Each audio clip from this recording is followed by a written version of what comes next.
Agora, pela Web Rádio Fluminense, a opinião e as informações do nosso tricolor. No ar, Tricolores no Volante. Bom dia, torcida tricolor, muito bom dia. Hoje, 15 de março de 2021, segunda-feira, meu nome é Gustavo Assis e está começando mais um Tricolores no Volante. Então vamos às notícias do Fluminense do final de semana. E a melhor notícia, sem dúvidas, não poderia ser diferente, né? O Fluminense venceu o Fla-Flu por 1-0 ontem no Maracanã, com um golaço do Igor Julião, lateral direito. Garoto, ele mandou uma pedrada de perna direita do meio da rua e acertou o ângulo do goleiro rubro-negro. 1-0 Fluminense. Então as notícias que acarretaram através dessa partida foram: primeiro, na entrevista, o Igor Julião disse que a comemoração dele com o braço, com o punho cerrado e o braço erguido, igual aquela comemoração que o Dr. Sócrates realizava nos anos 80, né? Ele falou que essa comemoração foi uma crítica à CBF e para exaltar também a postura do Fluminense perante a pandemia, né? O Igor Julião, que tem uma vida no qual ele tem umas críticas sociais, né? Ele leva isso como estilo de vida dele, então ele fez essa crítica à CBF e também exaltou o Fluminense, né? Essa comemoração que normalmente os movimentos negros realizam, né? Que é o punho cerrado para cima. Ele fez essa comemoração após marcar o gol do Fluminense na partida de ontem, né? O Roger também, em entrevista, disse que foi um pouquinho de sorte de principiante, mas informou que ele vinha treinando, tirando o Igor Julião da lateral e jogando um pouco para o meio, né? E na hora que o Igor fez o gol, é exatamente ali onde o Igor estava. Ele já estava jogando pelo meio de campo e ele acabou fazendo esse golaço, né? Ele falou que treinou durante a semana, por exemplo, o Ganso no ataque, que a gente viu ontem que não deu muito certo. Ele fez umas alterações. Dá para ver que o Roger está tentando movimentar a equipe, né? Treinar outras posições e está tentando achar soluções no próprio elenco, né? Outra informação também, que o grupo principal do Fluminense se reapresenta na quarta-feira, mas ainda é bem provável que o Fluminense não tenha força máxima contra o Bangu já no final de semana, né? O elenco deve se reapresentar, deve começar a treinar já com o resto da equipe, né? O elenco principal, mas ainda não deve jogar contra o Bangu no sábado. É isso aí, rapaziada. Eu vou passando agora para o volante do Felipe e ele vai comentar essas notícias. Tá contigo, Felipe.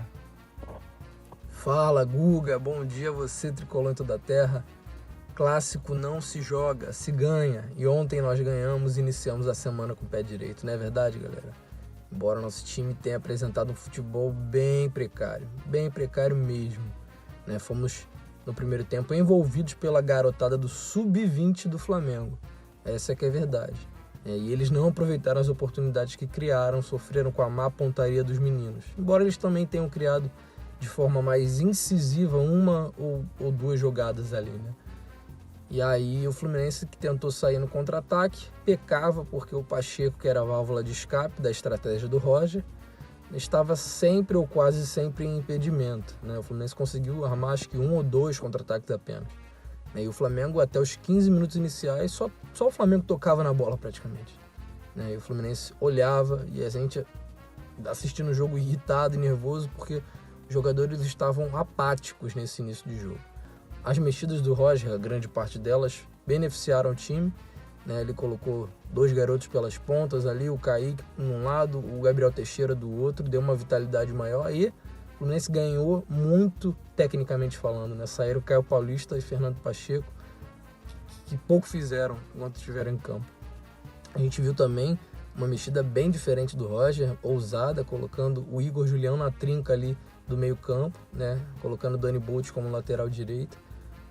Lembrando que o Julião fez essa função, ele que já desempenhou essa função na época do Samorim, aquele projeto, né, com o time da Eslováquia que o Fluminense fez na época da gestão do Pedro Abad, se eu não me engano, do Peter Sinsen com o Pedro Abad, eu não lembro exatamente. mas no Fluminense ele não tinha jogado por ali mais centralizado, né? Em uma das suas primeiras jogadas, ele dividiu uma bola, contou com o erro do adversário e soltou um balaço do meio da rua no ângulo. 1-0 Fluminense.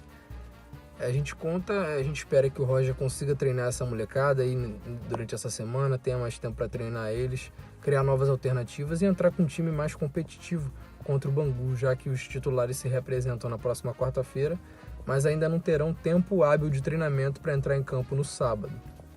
A gente quer ver que o time, que esses garotos aí possam nos dar boas alternativas, por exemplo, num jogo de Libertadores, né? Entrar no segundo tempo e modificar uma partida.